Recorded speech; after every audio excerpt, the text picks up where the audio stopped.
Il croyait en aucun dieu, donc il ne reposera jamais en paix. Maintenant, il va devoir... Non mais alors, par contre, excusez-moi, mais je ne vois pas l'intérêt de lire ces commentaires-là.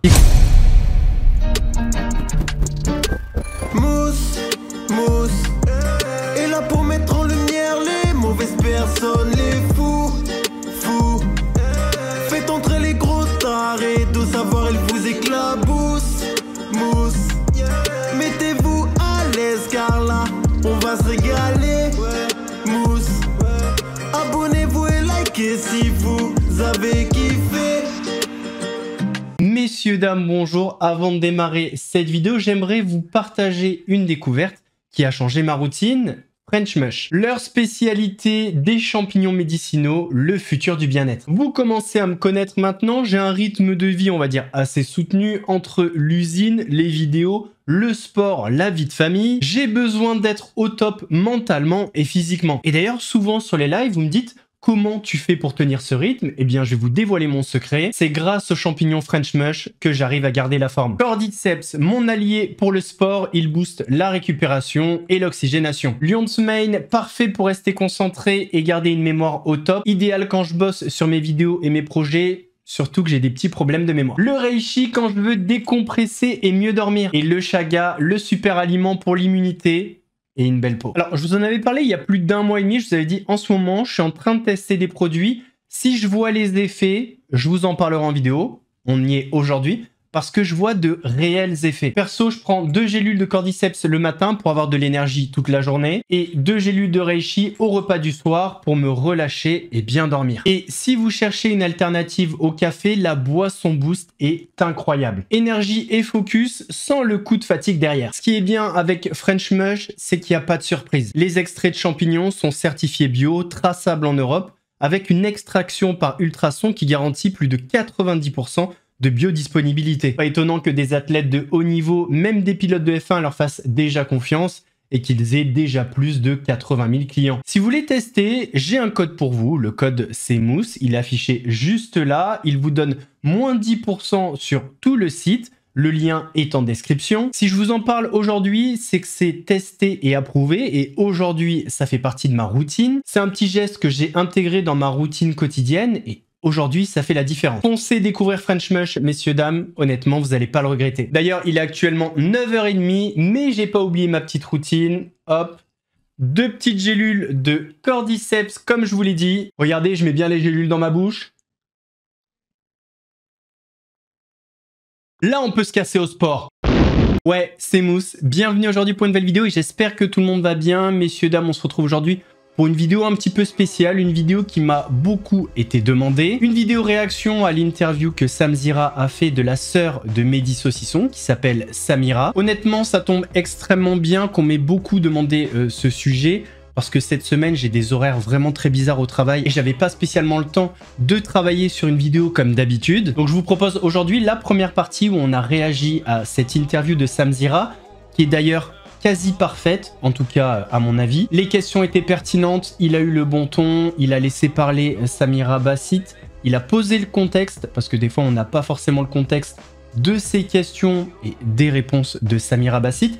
Il a fait tout ça, c'était quasi parfait, il y a peut-être 2 petits trucs que j'aurais à redire. À un moment donné, Samzira craque, parce que c'est une séquence qui est très triste, je lui reproche pas de craquer, mais c'est vrai que vu que Samira Bassit en face reste très digne par rapport à la situation, ça crée un petit décalage et c'est même limite un peu gênant. Alors c'est pas une critique, hein, il y a des gens qui sont plus sensibles que d'autres.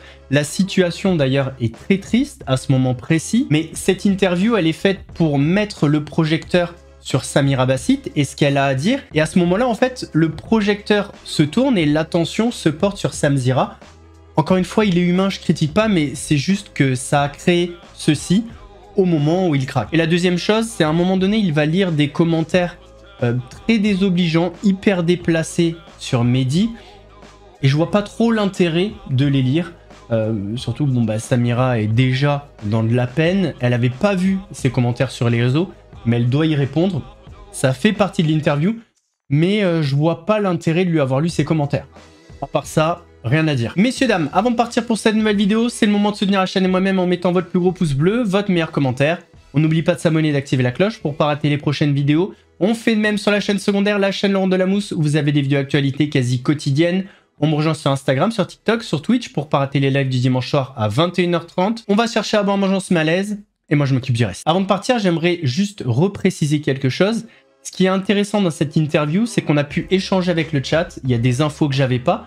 Donc certaines personnes de la commu ont pu remettre un contexte qu'on n'a pas forcément quand on regarde l'interview de Samzira. Même si cette interview, on n'aurait jamais aimé la voir parce que quand on voit cette interview, ça signifie que malheureusement Mehdi Bassit n'est plus là. Il faut reconnaître qu'elle est ultra intéressante parce qu'on apprend plein de choses. C'est la vidéo où on apprend le plus de choses sur Mehdi. On en apprend plus sur son passé, à quel point il se sentait seul par rapport au fait que Mélissa s'est éloignée de lui quand Ramous est rentré dans sa vie. Il a un contexte familial qui est quand même très compliqué. Et quand on remplit les pièces du puzzle comme ça, eh bien on arrive plus facilement à se mettre à sa place. Et on comprend à quel point il était dans un désarroi que peu de personnes ont réussi à comprendre. On apprend également dans cette vidéo que Samira Bassit, donc la sœur de Mehdi, a porté plainte contre sa sœur Mélissa, mais aussi contre Ramous. Et vous allez voir que les mots utilisés à l'encontre de Ramous sont très bien choisis et en disent beaucoup. Quand Mélissa a rencontré Ramous, Samira ne dit pas que Ramous s'est intégré à la famille, mais qu'il s'est infiltré. Ah oui, dernière chose avant de partir, Samira Bassit, c'est une femme extraordinaire. Elle affiche une force de caractère, une dignité. Elle arrive à dire ce qu'elle a envie de dire sans haine. Et vous allez voir qu'à certains moments, elle a des vrais reproches à faire, mais elle arrive à faire la part des choses. Honnêtement, quand on regarde cette interview, à la fin, on se dit, mais c'est une femme exceptionnelle. Bonjour Samira. Bonjour Sam. Samira, tu es la sœur du célèbre et défunt TikToker Mehdi Saucisson. Mehdi nous a quittés en juillet dernier, à l'âge de 32 ans, après avoir mis fin à ses jours dans la nuit du 18 au 19 juillet 2025, à cause du harcèlement qu'il subissait sur les réseaux sociaux. Aujourd'hui, tu as décidé de prendre la parole pour établir la vérité suite à la disparition de ton frère. Et je constate un petit tatouage où il y a marqué Mehdi sur ta main. Il est récent ? Oui, il est récent. Je l'ai fait juste après son décès. Et très récemment, je me suis tatoué une phrase qu'il a dit avant de mourir. Laquelle ? Ils diront. Je comprends ce que tu dis, Drum, mais je vois pas à quel moment. Vous entendez le tonnerre ou pas? On s'en fout. Je suis pas sûr qu'une lettre suffise à incriminer Ramous et à faire qu'il soit responsable du suicide de Mehdi. Que ça soit le cas pour Mehdi, pour tout le monde, que ce soit la réalité, oui. Mais que la justice tranche en ce sens-là, j'en suis pas sûr. J'irai même plus loin, je pense qu'il y a très peu de chances que ça aille dans ce sens-là. Bien sûr, ouais, non, j'entends les plusieurs lettres, Sarah. Mais il y a déjà eu plein de cas où il y a des lettres qui ont été laissées et les gens n'ont jamais été inquiétés. Alors, des investigations, ça, j'en suis convaincu. C'est plutôt du voyeurisme. C'est possible aussi, Dodo, hein, c'est possible.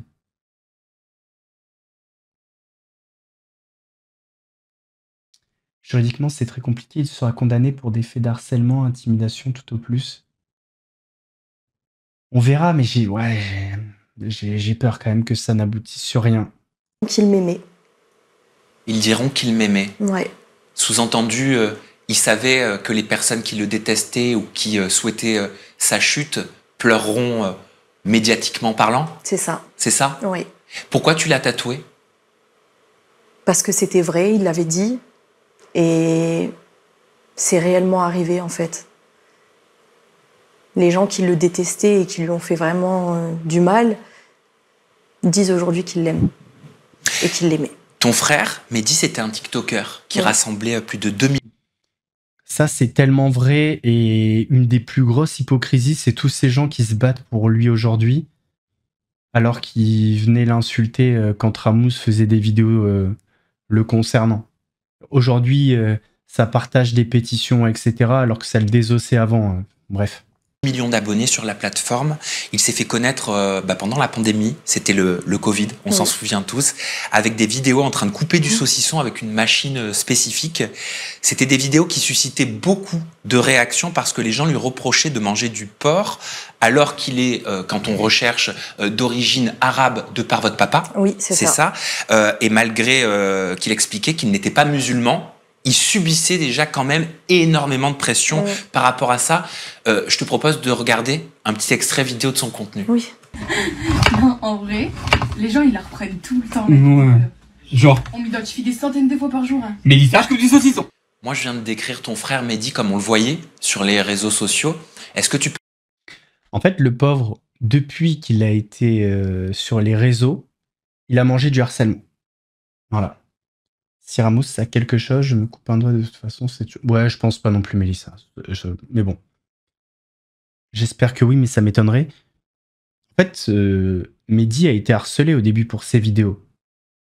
Parce que les gens n'acceptaient pas qu'il ait un Enfin, certaines personnes n'acceptaient pas qu'en tant que rebeu, vu qu'il a un prénom rebeu, il puisse couper du saucisson et manger du saucisson. C'est une réalité.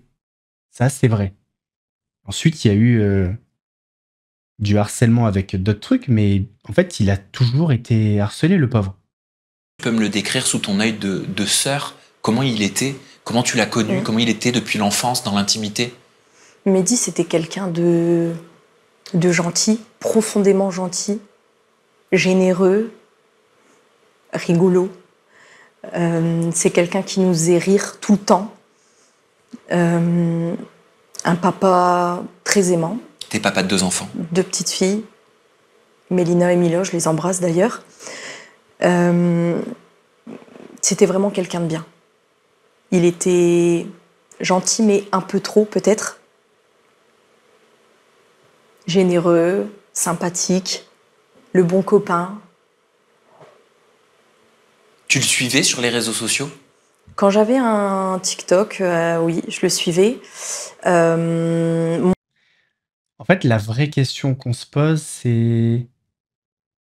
Enfin, que je me pose en tout cas, c'est est-ce qu'il était bien accompagné? Alors, je dis pas que je dis pas que ses sœurs, etc., ne faisaient rien, c'est pas du tout ça. Hein. Mais est-ce qu'il avait vraiment des gens autour de lui pour parler de ce qu'il vivait? Par exemple, tu as des créateurs de contenu qui vivent des choses, mais qui peuvent pas les partager. Parce qu'il y a des gens qui comprendraient pas. Tu vois, des fois, tu parles sur Internet, par exemple Twitter, de ce que tu peux vivre en tant que youtubeur. Ben, il y a des gens qui vont dire ouais, ta gueule, tu bosses à la maison, tu comprends. C'est pas un métier, truc machin. Personne va comprendre. Donc en fait, tu te renfermes parce que tu peux pas en parler. Et du coup, lui, est-ce qu'il avait vraiment des gens pour parler de tout ce qu'il vivait? Parce que tu parles avec ta famille, ça va Mehdi, oui ça va, mais de tout ce que vraiment t'as sur le cœur, ah ok drôle, ah ouais alors j'avance, ok je me tais, je me la ferme. Non, je rigole. Moi après j'ai retiré l'application parce que voilà, tout ce qui se passait sur les réseaux, Ah oui, la Juliette, oui, bien sûr. Elle a hyper bien accompagné, mais je crois qu'ils vivaient pas non plus à côté. En fait, ce qui est compliqué aussi, c'est que quand tu as une grosse communauté comme ça, tu as l'impression d'avoir beaucoup de monde, mais quand tu éteins le truc, tu es tout seul. Et le gap entre l'amour que tu peux recevoir, on va dire, sur Internet et la vraie vie où tu es tout seul et en fait, ne reste que les messages négatifs, bah ça doit être dur à vivre. Ça me frustrait, j'aimais pas trop ça, donc j'ai quitté l'application. Je l'avais sur Instagram, je l'avais sur Facebook. C'est vrai que toi, t'es pas du tout là-dedans. Non. T'aimes pas justement la notoriété, la lumière, l'influence, contrairement à d'autres personnes de l'entourage de ton frère, hein, c'est bien ça. Oui. Qu'est-ce que tu pensais du contenu de ton frère? Je le trouvais drôle au début, quand il coupait son saucisson, c'était drôle. Ensuite, il est passé à autre chose, et en fait, c'était quelqu'un de hyper spontané. Donc, en fait, il créait parfois des refs en disant quelque chose de banal. Par exemple, une fois, il gonflait une piscine et il avait mis ce qu'on appelle une bâche. Il avait dit une bâche à bulles et c'était devenu une ref. Et en fait, je le trouvais très, très drôle, très spontané. Et sur la fin, je trouvais que son contenu, il avait un peu changé. Il était un peu Il le faisait parce que Il fallait le faire. il fallait le faire. Parce qu'il était dans le cercle peut-être des réseaux et de cette course aussi, je sais pas, implicitement, tu sais, aux chiffres, à la rémunération. Bah, c'est ça, en fait, c'est que c'était son travail à Bah lui. oui, bien Donc, sûr. Après, il y a tellement de gens qui sont dans ce cercle vicieux, en fait, des réseaux. C'est-à-dire qu'au début, tu prends du plaisir, ça grimpe, et à un moment donné, ça devient vital. Et au moment où ça devient vital, c'est le moment où tu prends plus de plaisir. Mais tu es obligé de le faire parce que c'est ta source de revenus. Et alors, je sais pas si c'est le cas pour lui, mais il y a des gens pour qui c'est compliqué. Hein. T'as des gens, enfin, t'as des gens, ça fait 2, 3, 4 ans, qui font des vidéos tous les jours. Tous les jours que Dieu fait, ils font des vidéos. Ils prennent jamais de vacances, même pas un week-end. Tous les jours. Voilà, c'est. Je sais pas comment ils font. Force à eux, mais ça doit être horrible. Nénette n'est pas là? C'est qui Nénette? forcément, au début, on n'a pas beaucoup de vues, donc on garde son travail, et puis après, on fait beaucoup de vues, donc on se dit, je vais en faire mon travail. Donc c'est ce qu'il a fait. Donc il gagnait bien sa vie. Et puis après, on est obligé de continuer, même quand on n'a pas forcément envie, ou quand on n'a plus envie, ou quand on est fatigué. On continue quand même parce que on a un train de vie, on a des enfants, on a des factures à payer. Et du coup, c'était son cas. Je le disais en introduction, Samira, il était depuis le début la cible d'insultes et d'acharnement parce qu'il mangeait du saucisson malgré ses origines. On pouvait lire « Tu t'appelles Mehdi et tu manges du porc, honte à toi. Tu cherches à provoquer les musulmans avec ton saucisson. Frère, tu manges du halouf en période de ramadan. Qu'Allah te guide. » Est-ce que tu avais connaissance, Samira, de cet acharnement qu'il subissait? Au début, oui. Au début, mais vraiment tout au début. Donc ça, c'était vraiment au moment de la pandémie. Au début, c'est des choses, je dis bien au début, parce que j'insiste, c'est des choses vraiment qui le touchaient. Et puis finalement, il a réussi à... Ça, il s'en est complètement... C'est quelque chose qu'il avait complètement laissé derrière lui, ça le faisait rire, il répondait même à des messages. Franchement, c'était sur la fin, au début. Après, même, est-ce qu'au début, il n'en avait pas conscience avant qu'il fasse ce concept-là? Est-ce que quand il a lancé le concept aussi, c'était pas un moyen de... Enfin, il savait très bien que ça allait commenter, faire réagir. Je sais pas, hein, je suppute, je connais pas... J'avais déjà vu passer ses vidéos, mais j'étais pas dans sa tête. Mais après, faire réagir, tu sais que tu vas faire réagir, mais tu sais pas forcément à quel point tu vas te faire harceler et tu vas en prendre plein la gueule. Il y a un monde entre les deux. C'était compliqué. Donc ça l'impactait au départ? Au départ. Vraiment au début, parce qu'il commençait sur les réseaux sociaux, donc forcément, les critiques qu'il avait parce qu'il mangeait du saucisson et qu'il s'appelait Mehdi, ça le touchait. Mais sur la fin, c'est quelque chose qui n'avait plus du tout d'impact sur lui. Voilà, je rappelle qu'il était d'origine arabe de par votre père, mais qu'il n'est pas musulman. Non, on n'était pas musulman. Comment il était, Samira Mehdi, les jours qui ont précédé son décès? Triste.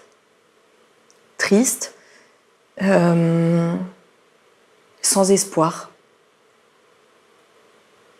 Pourquoi sans espoir? Aujourd'hui, ça va faire 2 mois, du coup j'ai un peu plus de recul, on va dire, sur la situation. Et en fait, quand je relis nos conversations, je me rends compte qu'il pensait que rien n'allait s'arranger, que le harcèlement qu'il subissait sur Internet et en privé, il pensait que ça allait jamais s'arrêter. Et je pense qu'il s'est dit que sa seule solution, c'était de ne plus vivre. Il s'est dit, j'ai plus de solution, j'ai plus l'envie, Il souffrait énormément à la fin. Ouais, c'est dur, ça fait mal en vrai. Hein. Ça fait mal. En fait, il a dû essayer de faire des choses. Il a, je pense, essayé de laisser couler les critiques, les vidéos de Ramous. Il a essayé d'y répondre. En fait, il s'est rendu compte qu'il n'y avait rien qui changeait. Après, la question que je me pose, c'est est-ce que le harcèlement était le concernant? Lui, il a la réponse, mais est-ce que le harcèlement s'arrêtait au cadre du net ou est-ce que ça l'impactait aussi dans la vraie vie? Enfin, je veux dire, bien évidemment que ça l'impacte dans la vraie vie quand tu lis les commentaires voilà, chez toi, mais est-ce que il y avait des gens qui le harcelaient dans la rue, par exemple, ou autre? Non, mais c'est un mot un petit peu qui est devenu tabou, c'est vrai, sur YouTube. Ça, c'est une vraie question. Je sais pas si elle en parle dans la vidéo. On va continuer là-dessus. Mais il a tenté des choses. À quel point le mec... enfin, pas le mec, pardon, mais Mehdi... Enfin, il a dû tout tenter. En tout cas pour lui. Il y avait peut-être d'autres solutions, mais... Que même dans la vraie vie, il vivait du harcèlement de la part de cet individu. Ah ouais? Vraiment, il souffrait terriblement. On va regarder une photo de ton frère, une photo qu'il a postée quelques jours avant de mettre fin à sa vie, une photo sur laquelle il a un sourire, avec pour légende, un sourire qui cache beaucoup de choses. Ouais. Il cache quoi, ce sourire, toi qui connais ton frère, Mehdi? Ce sourire, il cache de la tristesse, de la peur, de l'angoisse. Ça se trouve, le sourire, peut-être qu'au moment où il prend cette photo, il sait déjà ce qui va se passer, quoi. Si ça se trouve. Et le trou noir. Tu penses qu'à ce moment-là, au moment où il poste cette photo, il savait qu'il allait mettre fin à sa vie? Aujourd'hui, oui. Je Oui. pense que oui. Sur le moment, je ne l'ai pas vu comme ça. Sur le moment, je me suis dit... Je t'avoue que cette photo, je ne l'ai pas vue tout de suite. Ouais.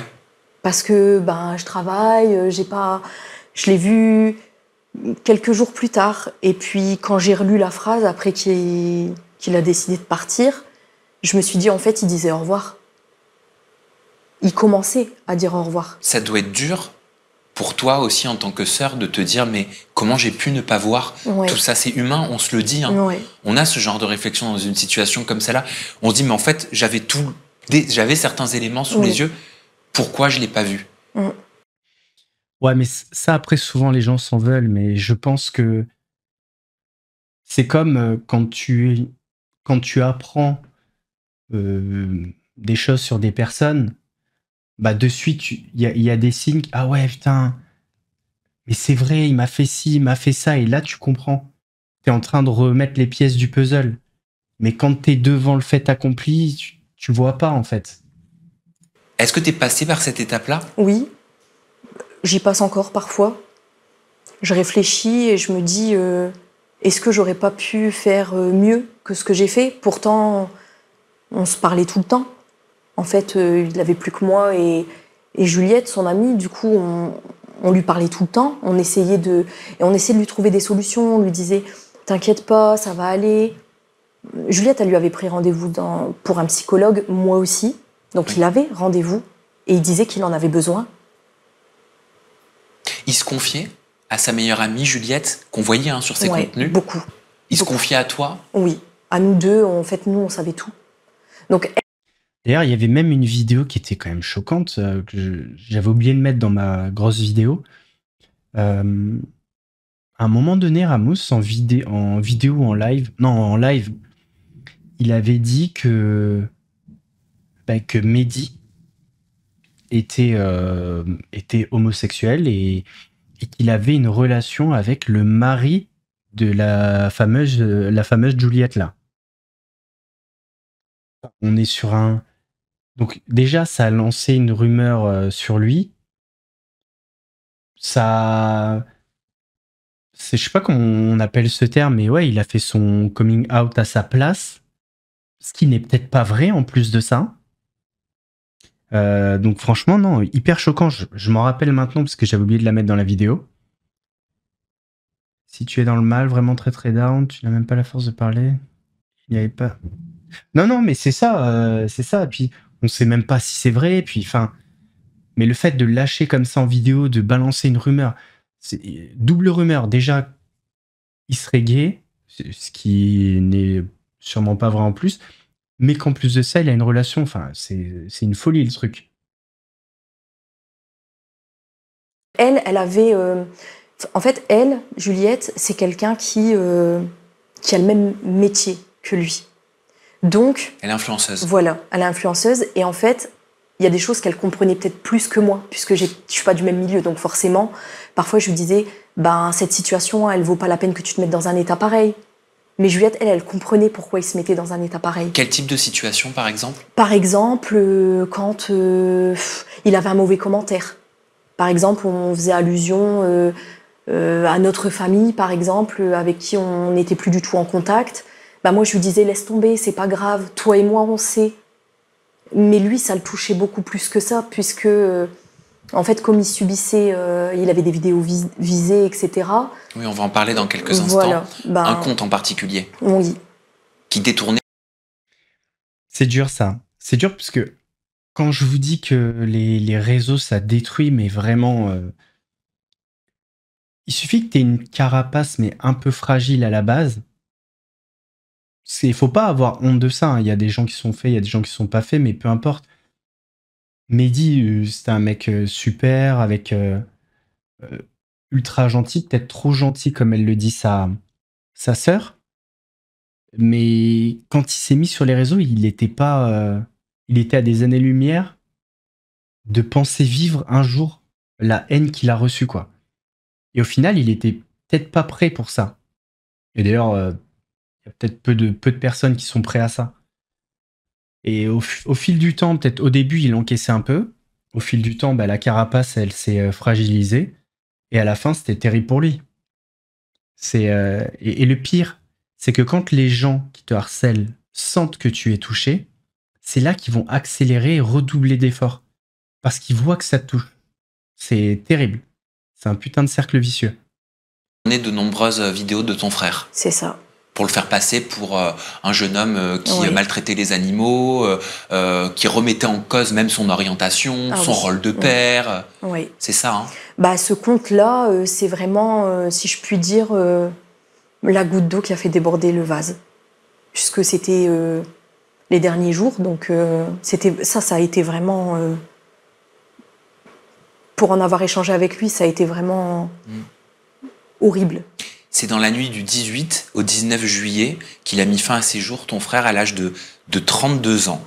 Oui. Est-ce qu'il avait déjà, Samira, exprimé sa volonté de mettre fin à ses jours? Est-ce qu'il avait déjà verbalisé? Oui. Il le disait comment? Il avait déjà dit, dans des audios, il disait le jour où je serai plus là, etc. Salut Céline. Le suicide, c'est encore trop tabou. Bien sûr que c'est tabou, mais en vrai, je comprends que ce soit un sujet un petit peu tabou aussi, Sandy. En fait, je pense qu'il faut en parler parce qu'il faut alerter, mais je sais pas s'il faut faire attention à pas trop en parler, justement, pour pas que les gens pensent que c'est une solution. Je sais pas si vous voyez ce que je veux dire. Peut-être que je m'exprime mal sur le sujet. S'ils arrêtent pas, je vais mettre fin à mes jours. Qu'est-ce que tu lui disais? Dis pas ça, tu me fais mal au cœur. T'en souffrais? Oui. Ça te faisait de la peine? Oui, mais... Tu lui disais? Oui, je lui disais. Et en fait, il me l'a dit 2 fois. Et 2 fois... Donc, juste après... Non, je parle pas, Margot, quand les gens en parlent pour eux, je parle le sujet en général dans la société, quoi. Avant, on parle de la dernière quinzaine de jours. Et en fait, ça me faisait mal. Donc les 2 fois, je lui ai dit, dis pas ça, tu me fais mal au cœur. Et la dernière fois, il m'a dit, je te le dirai plus. Comment t'as appris son décès? Donc c'était vendredi, donc moi j'étais au travail. Il faut savoir que Mehdi était censé revenir de vacances. Il était en vacances à Nice. Il était censé revenir de vacances le samedi. Il a repris la route le jeudi, donc 17. Il me l'a pas dit. On habite à 5 minutes. Il me l'a pas dit. J'ai appris qu'il est revenu en fait dans le Nord, donc près de chez nous. C'est Juliette qui me l'a dit. Mehdi a repris la route. Juliette, sa meilleure amie, c'est... Voilà. Donc je lui ai envoyé un message le vendredi, j'étais au travail, et puis je me suis dit, tiens, il est peut-être rentré, il me l'a pas dit. Donc je lui ai envoyé un message à 15h. Donc le vendredi 18 à 15h, et je lui ai dit, ben, tout va bien, t'es rentré? Il m'a répondu, oui, ça a été la route, mais oui, ça a été. D'accord, gros, c'est nos derniers échanges. Donc il était 15h, 15h30. C'est vrai qu'il avait l'air vachement solaire, spontané. Et ouais, ils ont réussi à éteindre le soleil. Hein. En fait, je crois que le vrai repère de sa vie, c'était sa sœur Mélissa. Et voilà. Hein. Bah, à partir du moment où elle s'est mise avec Ramous, déjà, ils se sont moins vus. Je pense que ça a été difficile pour lui. Puis après, les relations se sont dégradées et c'est compliqué. 30 à peu près. Moi, j'avais prévu d'emmener les enfants au cinéma. Et en fait, juste avant le cinéma, on était partis au restaurant, donc il était à peu près 19h. Et Juliette, sa meilleure amie, du coup, m'envoie un petit message et me dit, écoute, j'essaye d'appeler Mehdi, il répond pas, je m'inquiète. Je lui dis, ah, bah peut-être qu'il dort, il a fait la route des vacances, donc peut-être qu'il dort. Mais il y a un petit truc qui me dit quand même, c'est bizarre. C'est vrai que quand on l'appelle, il répond même quand il dort. Donc je me dis, bon, je vais l'appeler. Donc je l'appelle plusieurs fois, il répond pas. Et Juliette et sa meilleure amie est à Bordeaux. Moi, je suis à 5 minutes, mais je suis avec mes enfants et je sais pas pourquoi j'y suis pas allée en fait. Il y a une petite voix qui m'a dit n'y va pas. Franchement, je ne saurais pas expliquer pourquoi j'y suis pas allée. Mais du coup, on a envoyé un ami à lui, Kevin, avec qui il était parti en vacances. Kevin est arrivé sur place vers 19h30, je dirais. Et en fait, Mehdi habitait dans un appartement et à l'étage, donc il y avait une première porte qui était fermée à clé. Donc, si on tape, on n'entend pas, il est à l'étage. Donc, Kevin a défoncé la porte pour pouvoir entrer parce que on essayait toujours de l'appeler, Juliette et moi, et il répondait pas. Donc Juliette, entre-temps, lui envoyait quand même des messages. Je m'inquiète, est-ce que ça va? Et moi, j'appelais. Et arrivé en haut, Kevin appelle Juliette quand même. Écoute, je tape à la porte, il répond pas. Qu'est-ce que je fais? Puis Juliette, défonce la porte, quoi. On ne sait jamais. Et il a défoncé la porte et il a dit à Juliette, il s'est suicidé. Waouh. Wow, faut imaginer quand même le...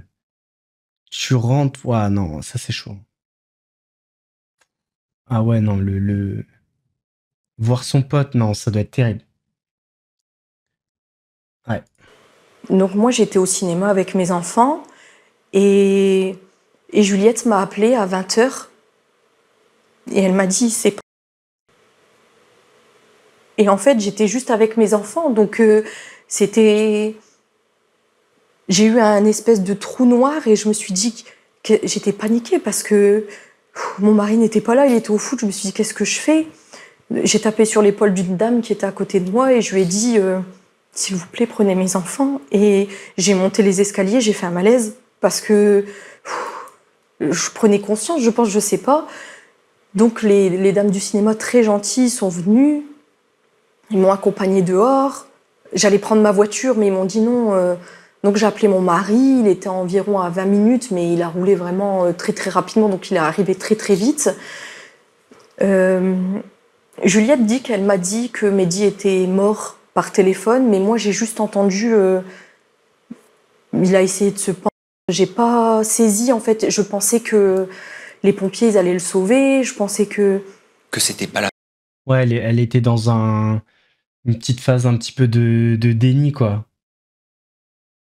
T'as toujours l'impression, même il y a des personnes, ils entendent un truc, ils ont l'impression qu'ils vont... Tant que t'as pas vu, t'as l'impression qu'il va revenir, que c'est pas vrai. Putain, la pauvre. Oh, l'horreur. Je pensais pas, je me suis dit, il n'y a pas réussi, c'est pas possible. Donc quand mon mari est arrivé, Juliette a rappelé et elle a dit à mon mari, Mehdi est mort. Et on était en voiture Et moi, je pleurais, je disais à mon mari, ils vont le sauver, hein, ils vont le sauver, dis-moi qu'ils vont le sauver. Et lui, il savait qu'il était mort, mais il me l'a pas dit parce qu'en fait, il savait pas trop. Donc on est vite arrivé chez Mehdi, et quand on est arrivé, j'ai couru, j'ai monté les escaliers, et là, la police et les pompiers étaient là, et ils m'ont arrêté, et puis ils m'ont dit que... Donc tu l'as pas vu? Non. Ouais. Ils m'ont dit c'est terminé, quoi, il est mort. Donc j'ai attendu en bas de chez lui longtemps, très longtemps, parce que on déclare pas une personne décédée si un médecin ne se déplace pas. Ce soir-là, il n'y avait pas de médecin disponible. Mehdi est resté chez lui, du vendredi au samedi, 13h. Et avec mon mari, on a attendu en bas toute la nuit. Toute la nuit, toute la nuit, toute la nuit. Le médecin est venu le samedi, du coup, 19, à 8h30. Il a annoncé, du coup, la mort, il l'a prononcé, il l'a écrit. Les pompes funèbres sont venues le chercher, il est parti pour un examen de corps dans une autre ville, puisque... Voilà, ça aussi, c'est ouf. Hein. Si tu te dis... Enfin, tu vois, je le savais pas. Enfin, je pensais qu'il y avait une... Enfin, souvent, il y a les médecins au SMUR ou les trucs... Enfin, je sais pas trop comment ça se passe, mais je pensais qu'il y avait d'autres moyens. Enfin, bref. C'est horrible. Le parquet a décidé de faire un examen de corps. L'OPJ m'a simplement dit qu'il n'y avait pas de doute sur la manière dont il s'était donné la mort. Et il s'est laissé partir. Donc je me dis, en fait, il voulait vraiment partir. En fait, je me suis dit... Quand j'ai appris ça, je me suis dit... C'est ça. Alors là, c'était le coup de massue, parce que il peut se relever, il se relève pas, il se laisse aller. Ça confirme une véritable volonté. Oui. C'est ça que tu veux dire? Oui, ça confirme une volonté de... Ouais. C'était peut-être pas la meilleure des phrases, mais ouais. D'arrêter de souffrir. Une détermination. Et une détermination. C'est dur à dire, hein, pardon. Hein, Oui. mais... Oui, c'est dur à dire, parce que même 2 mois après, on réalise toujours pas vraiment ce qui s'est passé. En fait, on se dit, c'est pas possible. Ça. Ouais. Faut quand même se dire, quand tu arrives à un point où tu te dis, la seule solution qui me reste parmi toutes celles, j'en ai peut-être essayé, il y en a peut-être d'autres, c'est de partir, c'est que le mal-être, il était vraiment extrêmement profond.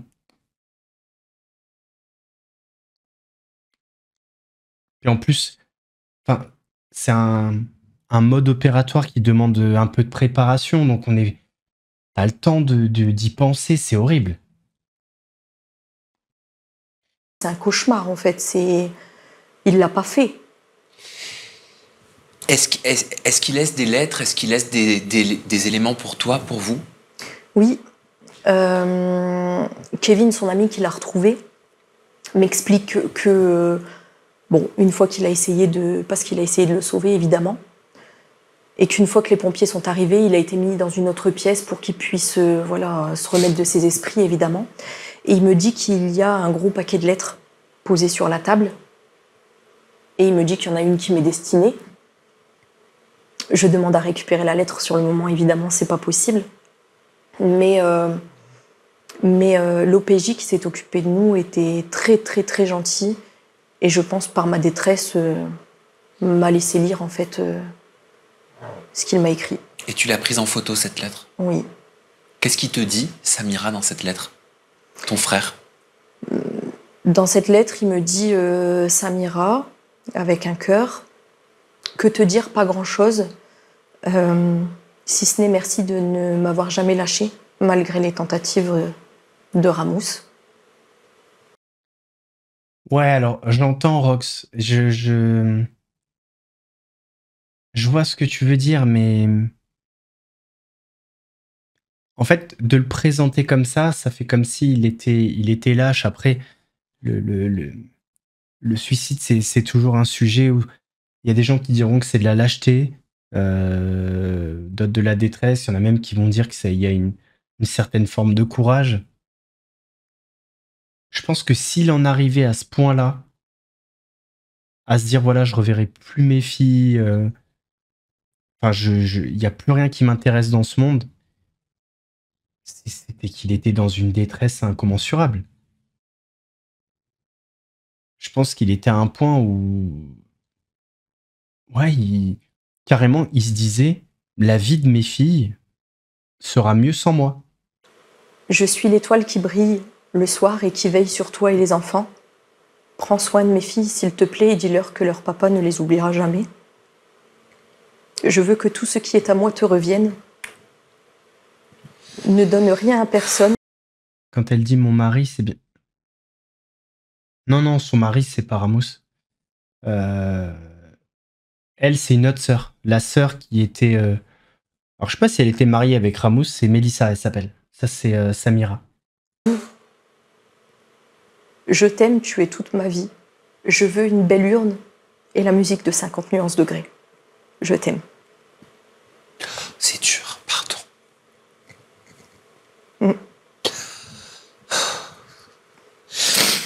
Oh, je suis pas censé pleurer en plus. C'est moi, je dois t'accompagner. Alors, attends, pardon.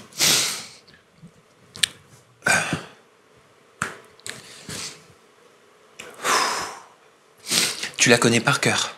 Oui, parce que quand je l'ai lu, je pleurais toutes les larmes de mon corps, vraiment, vraiment. Et aujourd'hui, en fait, je me dis, il m'a fait un cadeau, quelque part. Et en fait, Bon, vas-y, Sam, par contre, là. Elle est en face de toi. Bonne nuit, Margot. Merci de ton passage, bisous. Tu dois être plus forte qu'elle, là. il m'a laissé des mots. Et ces mots-là, c'est... J'ai beaucoup de chance qu'il m'ait laissé ça. Et en fait, ça prouve l'amour qu'il avait pour moi. Pardon. Non, mais j'étais un petit peu dur envers Sam. Après, moi, je suis un petit peu dur, mais... Non, après, je comprends. My bad. Allez, je me ressaisis, je vais y arriver. C'est pas toi, Samira, c'est une de... C'est Mia, c'est ça, qui a annoncé le décès. C'est moi. C'est moi, Mia. Ah, pardon. En fait, Okay. Sur Facebook, j'ai mis mon surnom, Mia. C'est moi qui l'ai annoncé. Tu mets « Prenez soin l'un de l'autre, je vous aime » en faisant référence à ton papa qui est décédé. C'est important pour toi de l'officialiser, Ah oui, c'est vrai, il y avait ça aussi. Il vivait très mal la disparition de son papa, ouais. toi, avant que d'autres s'en emparent? Oui, parce que... En fait, il faut savoir que Mehdi et moi, on n'avait plus de contact avec notre famille, déjà. Un peu avec notre maman, mais je veux dire, on n'avait plus vraiment de contact. Donc déjà, moi, quand je l'ai appris, il m'a fallu un certain temps déjà pour leur dire à eux. Et j'ai pas réussi, moi, à leur dire. Bah oui, je comprends. Donc j'ai demandé à mon mari de le faire. Ouais. Parce que moi, j'étais vraiment pas en état, en fait, de...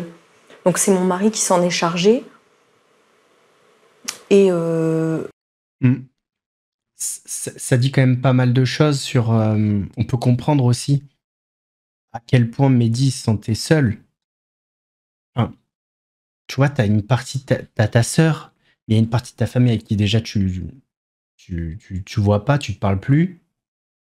Il y a le harcèlement. Il y a... je sais pas comment ça se passait avec ses filles, mais est-ce qu'il pouvait les voir quand il voulait? Enfin, j'en sais rien, ça je peux pas me prononcer. Il y a sa sœur qu'il adorait, Mélissa, qui voyait plus, mais c'était carrément chaud. Enfin, il était vraiment un peu seul au monde, le pauvre. Je pense qu'il savait très bien que c'était à moi de le dire, en fait, puisqu'il avait plus que moi et moi, j'avais plus que lui. Oui. Je parle dans la famille. Donc... Aujourd'hui, pourquoi... Par contre, ce qu'elle dit là, ça exclut aussi Mélissa, hein.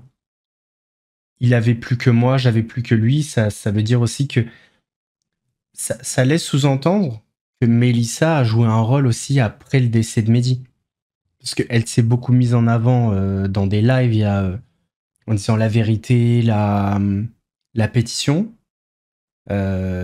Mais là, de dire ça en dit pas mal sur elle. Pourquoi c'est important pour toi de prendre la parole publiquement alors que, je le rappelle, tu es très loin de tout ça, hein. Parce qu'en fait, on entend beaucoup de choses sur les réseaux sociaux. Moi, j'ai pas de réseau, mais en fait, je me protège de tout ça. Mais j'ai des proches, notamment Juliette, la meilleure amie de Mehdi, qui me tient quand même un peu informée de tout ce qui se dit, parce que ça reste quand même important. J'ai quand même été beaucoup sollicitée au départ, quand il est décédé, et j'ai pas trouvé la personne à qui en parler. Donc, par qui t'as été sollicitée? J'ai été sollicitée par BFM TV, par France 3, par Magali Berda aussi. Sans déconner. Et vous savez pourquoi, à mon avis, Magaloche, elle l'a sollicité? Non, mais Magali Berda... Attends. Magali Berda, pour quelle raison elle voudrait... Alors, déjà, il faut savoir que Magali Berda, Ramous était dans l'agence de Magali Berda. Ça, faut le savoir. Alors, est-ce que c'était pas un moyen d'avoir des infos pour justement préparer la ligne de défense de Ramous? Ça, c'est un vrai sujet. Parce que à ce moment-là, donc attends, lui, le pauvre Mehdi Saucisson, il est mort en juillet, c'est ça? Ouais, 19 juillet. Mais Magali Berda, elle a annoncé son arrivée à la radio en août pour une rentrée au 1er septembre. Donc on n'est pas du tout dans le timing de la radio. Elle l'a contacté avant. Donc potentiellement pour sa chaîne YouTube ou autre. Donc là, vous voyez que Magali, vu que Ramous s'était accusé, c'était peut-être aussi un moyen de sauver son image. Parce que si elle l'interroge et qu'elle arrive à lui faire dire bah non, Ramous, il n'a pas de responsabilité dans cette histoire, ça va calmer un peu tout le monde. Sauf que c'est pas le cas puisque sa sœur estime que Ramous a une responsabilité. Du coup, j'avais vu un extrait, mais ma galoche. D'ailleurs, même elle a rigolé. Hein. Elle a pas rigolé pour BFM, elle a pas rigolé pour France 3, elle a juste rigolé pour Magali. Et c'est pas toi qui m'as contacté, c'est moi qui t'ai contacté pendant que tu étais en vacances. Oui. Et c'était la veille de la marche blanche. Je me suis dit, tiens, c'est la personne, je pense, la mieux placée pour écouter mon histoire et la parole de Mehdi, parce qu'aujourd'hui, je raconte un peu moi comment j'ai vécu les choses, mais c'est plus aussi lui, puisqu'il me parlait énormément, donc c'est plus lui, voilà, je parle à travers lui, en fait. Mais voilà, je voulais vraiment venir ici pour pouvoir m'exprimer, et c'est très important parce qu'on entend plein de choses, et surtout ce qu'on entend, il n'y a que 10% de réalité. Bah, tu vas pouvoir... Salut Franck. Ouais, mais il fallait qu'on se le fasse. J'espère que tu vas bien en tout cas. C'est le cracotte. Tout nous expliquer tout au long de cette interview, Samira. Après la mort de ton frère, on pouvait lire des commentaires, et pardon hein, pour ces commentaires-là par avance, mais c'est important, je trouve, de montrer ça, d'en parler. Il croyait en aucun Dieu, donc il ne reposera jamais en paix. Maintenant, il va devoir... Non mais alors, par contre, excusez-moi, mais je ne vois pas l'intérêt de lire ces commentaires-là. Devoir s'expliquer auprès de celui en qui il ne croyait pas. Maintenant, tu es avec ton créateur. Ah oui, pardon, je reviens sur ces commentaires qui pour moi sont... Je ne vois pas l'intérêt de lire ces commentaires. Là, pour moi, Sam, il a fait une erreur. Assume tes actions. Peut-être que maintenant, de là où il est, il pourra enfin croire en Dieu. Avec des commentaires pareils, Samira, est-ce que tu dirais que le harcèlement continue même après sa mort? Oui. Il y en a qui ne le laissent pas tranquille, en fait. Et c'est bien triste, en fait, d'avoir une vie comme ça et continuer, en fait. Quelqu'un est mort et au lieu de le laisser reposer en paix et laisser ses proches se reconstruire, non, il faut toujours qu'on voit des choses abjectes comme ça. C'est répugnant. Messieurs, dames, on arrive à la fin de cette vidéo. J'espère qu'elle vous a plu. Si c'est le cas, votre plus gros pouce bleu, votre meilleur commentaire. On n'oublie pas de s'abonner et d'activer la cloche pour ne pas rater les prochaines vidéos. On fait de même sur la chaîne secondaire. La chaîne Laurent Delamousse où vous avez des actualités quasi quotidiennes. On me rejoint sur Instagram, sur TikTok, sur Twitch pour pas rater les lives du dimanche soir à 21h30. Nous, on se donne rendez-vous vendredi pour la partie 2. En attendant, prenez soin de vous. Mousse vous salue. One time for them praying on my downfall. 2 times for the homies in the chow hall. 3 times for them hoes on the internet shitting on niggas when they really should get out more. 4 times for the days